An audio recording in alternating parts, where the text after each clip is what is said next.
एकदम सरळ ठेवायचं, आडवं करायचं नाही. आडवं केलं तर तुम्हाला पलटी मारते. पलटी मारून गेलं. तर मित्रांनो मी आहे आता गोव्यामध्ये. या गेरा the river of Joy, Panjim Goa old महामार्गावर आहे ही प्लेस, राईट? बरोबर. त्या पॉइंटला सध्या आम्ही. आता महत्वाचा मुद्दा हा आहे की ह्या व्हिडिओमध्ये आज काय तुम्हाला बघायला. आज आम्ही चालू बांबोलीन इथे. बांबोलीन तिथं बांबोलीम बीच स्वतःच एक छान बीच आहे, सुंदर आहे. गेस्ट आणि त्याच्या बाजूला आहे नाही हा बांबोलीमचं पहिले गेस्ट हाऊसला जातोय आपण. तिथं बीच पण आहे. त्याच्यानंतर ना एक पालोलीम आहे. पालोलीम बीच आहे. पालोलीम बीचला ऑलमोस्ट 54 किलोमीटर आहे त्या प्लेसवर. तर पालोलीम बीचला जाणार आहेत आणि तिथेच एक बटरफ्लाय बीच, हे 2 एक्सप्लोर करणार आहेत. सोबतच तुम्हाला जाता जाता थोडंसं ब्रीफली थोडंसं गोवा बद्दल थोडीशी माहिती मिळेल, ते पण मोटो ब्लॉगवर मिळेल. आता मी चाललोय हे आपल्या बाईक वरती, जी डॉमिनार आहे. सोबत मोटो ब्लॉगचा सेटअप पण आहे. आणि केदार काय विचार करतोय? काय नाही, आता एक्साइटेड आहे. कसा आपल्याला थोडं एक्साइट होऊन बोल. एक्साइटेड आहे मी किती फ्रेश आहे का? तर नाही ठीक आहे, तो मी घेणारच आहे, तो असं काढणारच नाहीये.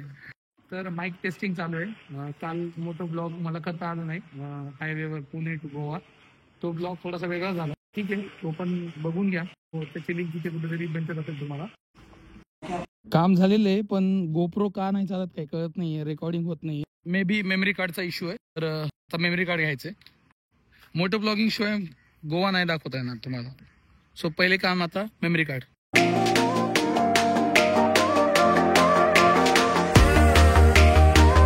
तर आता क्रोमामध्ये आलोय आणि मेमरी कार्ड घ्यायचंय. मेमरी कार्ड तो अवेलेबल नहीं है अभी यहाँ पे. ये GoPro Hero 10 और ये GoPro Hero 12. तर मित्रांनो वास्कोमध्ये आहे मी आणि मी जातोय पालोलीम बीचला, जे की सर्वात फेमस बीच असं आहे. इथून जवळपास 55 ते 60 किलोमीटर पडतं. आता मेमरी कार्डचा इश्यू होता, मोटो ब्लॉग मला करता येत नव्हता. आता मला बरं वाटलं, मी मेमरी कार्ड घेतलं, आनंद झाला. मी आता जस्ट चेक केलं ऐकून. माईकचा पण प्रॉब्लेम सॉल्व, व्हिडिओचा पण problem solve. Now we are heading to Palolem beach, जे गोवा स्टेट आहे. त्याच्यामध्ये या सिटीज ज्या आहेत वास्को, पंजिम, हे खूप जास्त क्लीन वाटलं मला. फ्रेश एअर आणि क्लिनलीनेसच्या बाबतीत वास्को छान वाटलं मला. इथे एक स्पीड लिमिट पण आहे आणि सर्वात चांगली गोष्ट काय वाटली मला, इथे सिग्नल्स फॉलो करतात लोक.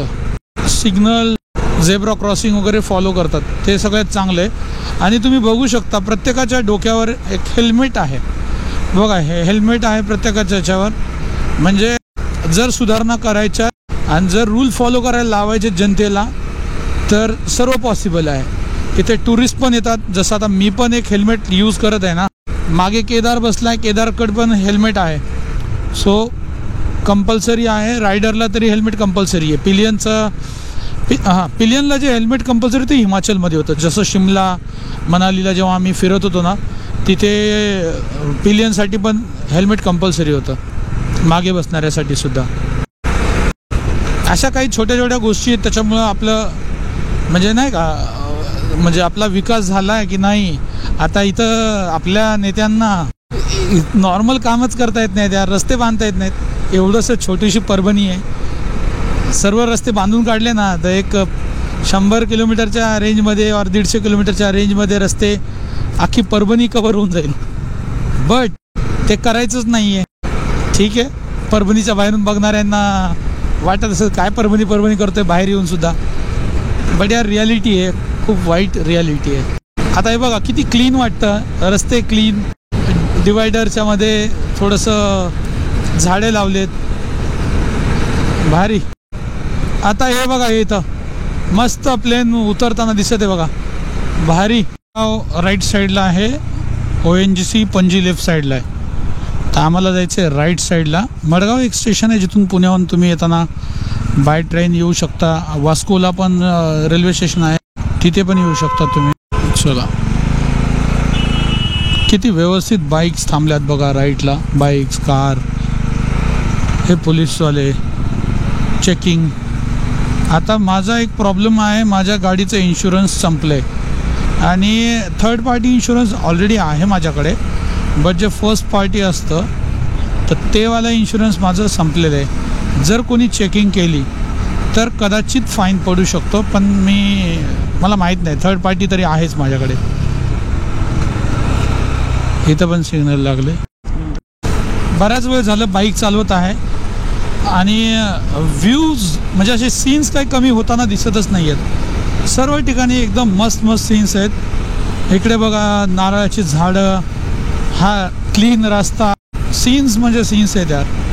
गोवा स्टेटला खूप चांगलं मेंटेन केलेलं आहे. ऑब्व्हियसली टुरिस्ट प्लेस आहे, भरपूर रेव्हेन्यू येतो त्याच्यामुळे टुरिस्ट येतात.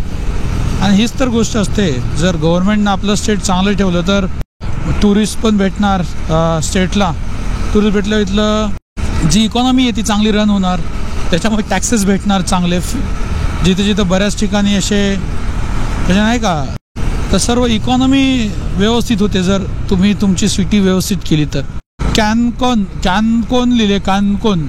आता इंग्लिशमध्ये कॅनाकोना म्हणतात का कानकोन म्हणतात, कोणाला एक्झॅक्टली प्रोनाऊन्सिएशन माहीत आहे त्यांनी कमेंट करा. पण इथले घरं ना खूप कलरफुल असतात, डार्क कलर यूज केलेले असतात घरांना पण, म्हणजे जे काही प्रॉपर्टीज असतात त्यांना. हे मडगाव शहराचं गव्हर्नमेंट हॉस्पिटल आहे.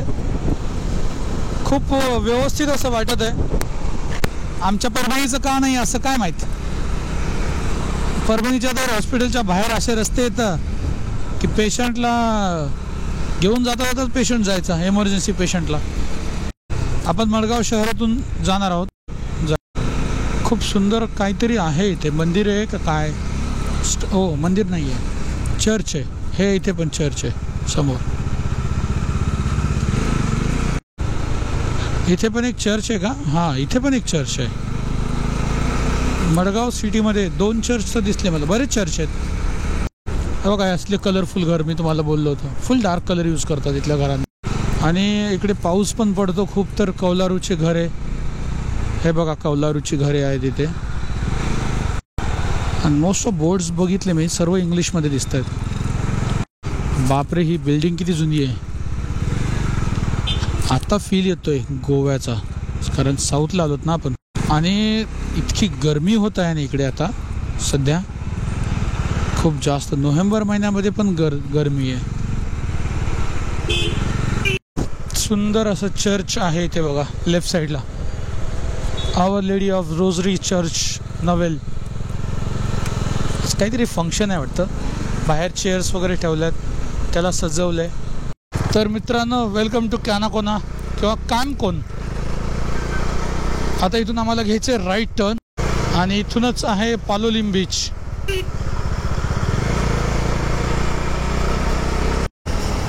कानकोनमध्ये आपलं स्वागत आहे. पालोलिम बीचवर आपल्याला जायचं. ॲक्च्युली आज संडे आहे ना, तर जास्त लोक कोणी दिसत नाही आहेत आणि टुरिस्ट थोडेसे कमी आहेत सध्या. सीझन स्टार्ट होत आहे. डिसेंबर हे सीझन आहे गोव्यात येणाऱ्या लोकांचं, गोव्याच्या व्हिजिटर्सचं. अगेन बीच जवळचं छोटंसं मार्केट. आलोय आपण पालोलिम बीचला. ॲक्च्युली दुपारच्या वेळी आलो 3 वाजता. संध्याकाळी अजून रश वाढू शकते इथे. आता बघू पार्किंगला जागा आहे का, व्यवस्थित सेफ पार्किंग पाहिजे आपल्याला. भैया पार्किंग आहे अंदर. चला तर मित्रांनो, आता आपण बाईक पार्क केलेली आहे इथे. हाय मित्रांनो, तर आपण शेवटी येऊन पोहोचलेलो आहे पालोलिम बीच. सदर्न गोवा मधलं हे पालोलिम बीच हे सगळ्यात फेमस आहे. कशासाठी फेमस आहे ते सांगा. इथला जो तिकडे बघतो क्रिसेंट व्ह्यू, हा रील्स मध्ये तुम्ही मॅक्झिमम पाहिलेला आहे. ऍक्च्युली मला पण आता एक्सप्लोर करायचं आहे की कुठला व्ह्यू आहे. आणि सदर्न गोव्यात मधलं सेनिक ब्युटी मध्ये नंबर 1 तुम्ही गुगल केलं तर हाच बीच येतो. काय कायकिंगचं काय चार्ज? 300 पर पर्सन. 1 तास नाही, अर्धा तास करायचं आम्हाला. आणि कुठपर्यंत सेफ आहे कायकिंग? आयलंड पर्यंत जायला. आणि मध्ये काय झालं तर काय झालं नाही, लाईफ जॅकेट होतं कसं चालवतं सगळं. ते कायकिंग केलेली आहे, तो प्रॉब्लेम नाही आहे. शूट करायचं कायकिंग करू. काय लावता भाई सांगा. आम्ही म्हणजे बार्गेन करतोय. 300 सांगितले. आता तुम्हाला वाटत असेल 300ला काय बार्गेन करतात. करावं लागेल आता बार्गेन. कायकिंग आपल्या स्वतःला करावं लागणार. अरे मी केलेली आहे. अरे भाई नाही जमलं तर जमायचं काय त्याच्यामध्ये, इझी आहे. अरे सर्वजण सेल्फ करतात. भेटे रे आपल्या दोघांना. अरे वेटचा प्रॉब्लेम नाही भाई. जर जास्त केदार थोडासा वरीड आहे की दोघांनाच करायचं म्हणल्यावर कसं बिझनेसचे चान्सेस या जन्मावर या जगण्यावर शतदा प्रेम करावे या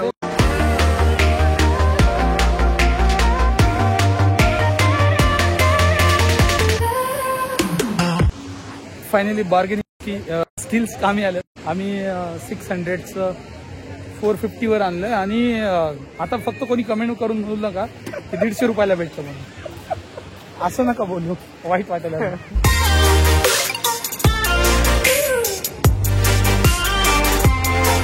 कायकिंग करायला चालू. ही आहे वॉटरप्रूफ बॅग सोबतच भेटली आम्हाला आणि हे मोबाईल पण जाणार आहे. माझा मोबाईल रेकॉर्डिंगसाठी मी सोबत ठेवणार आहे.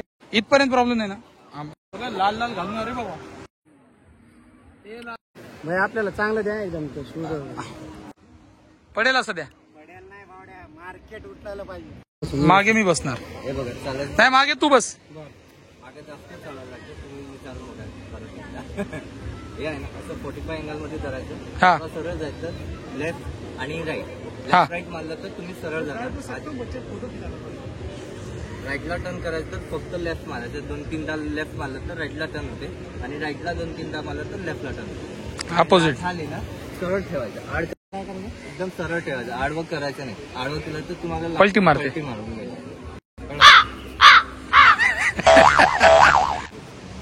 निकाल हे न्यायला रे भाई. लाट आली तर पलटी मारू शकतो. मी बंद करतो माझं. पैसे घ्या तुम्ही ह्याचे. त्याला काय भाई ताकद आहे का तेवढी आता. काय तुझं फील काय पटकन सांग. एक्साइटेड. नाही रे भाई घाबरले. केदार घाबरलाय. मी पण थोडं मी घाबरलो नाही असं दाखवत आहे पण घाबरलोय. अरे इकडे बघा ना. बघायचं रे भरपूर. काय पण होऊ शकतं. गोव्यात एवढे सुंदर समुद्र किनारे आहेत, सुंदर लोक आहेत, जगण्याची उमेद वाढते. तर अशा जीवनावर बेततील असे रिस्क घेण्याची जराशी टाळलं पाहिजे असं मताच आहे. पण मित्रांचा आग्रह म्हणल्यावर काय आपलं काम एकाच तत्वावर चाललंय. भाईने बोला ना तो करणे का. चला समजलं का.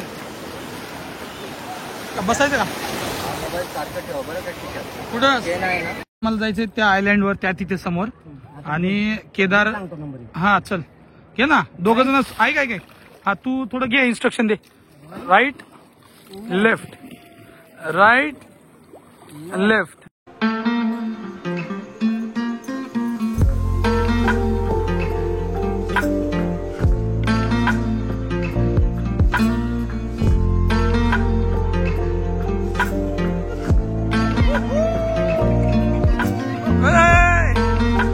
आराम से आराम से.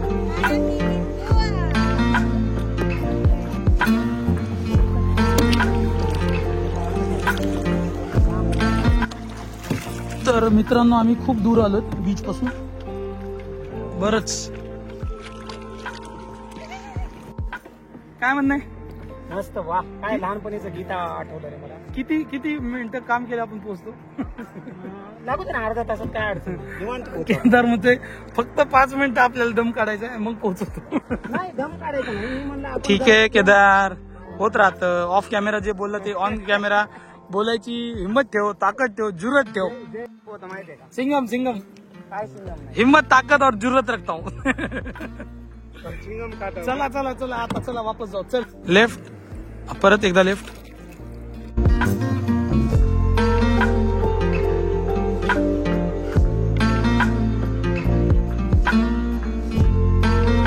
हा बढिया भाऊ बढिया. मला वाटलं भावाच्या हट्टापायी आज काय जीव सोडावा लागतो की काय.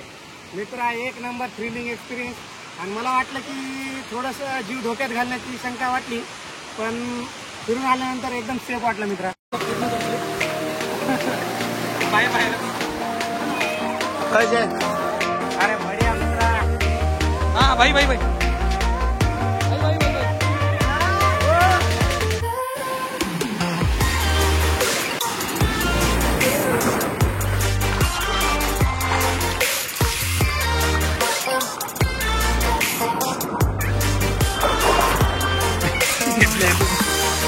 अबे अबे अबे अबे अबे.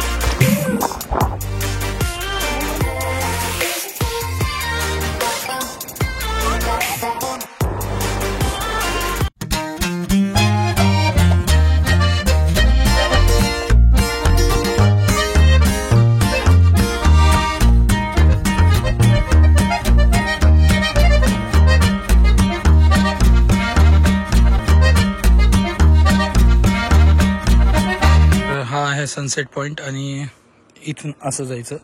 सर्व असे गुळगुळीत झालेले दगड आहेत.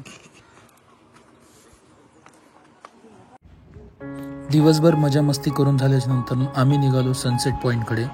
सूर्यास्त बघितला. सूर्यास्त बघून झाल्याच्या नंतर आम्ही निघालो परतीच्या वाटेवर. तर आजच्या व्हिडिओसाठी एवढंच होतं. भेटूया पुढच्या व्हिडिओमध्ये. तोपर्यंत बाय बाय, टेक केअर.